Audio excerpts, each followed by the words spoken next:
opportunities mano thuolo mag tije ne ji mopogore opogore. Bende niwacho kanyo ni nitiere weche ma bende ne ok ineno kodhini maber ahinya e budget mano lando odiochieng' manyoro. Kamano. Mokwongo en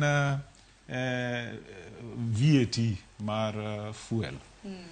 Omede koa 8 to 16%. Ingeni fuel or petrol or affect almost all the sectors. Kingio sector mar manufacturing, mar loso gik moko, ingio sectors mar transport, ingio kata ngama ni dala sani.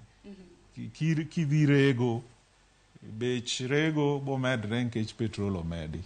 Kidwa idho apiko, transport mar apiko bo medre nikech fuel levy ni.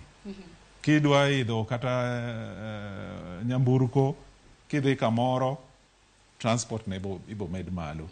Products mibo chamo, mkate,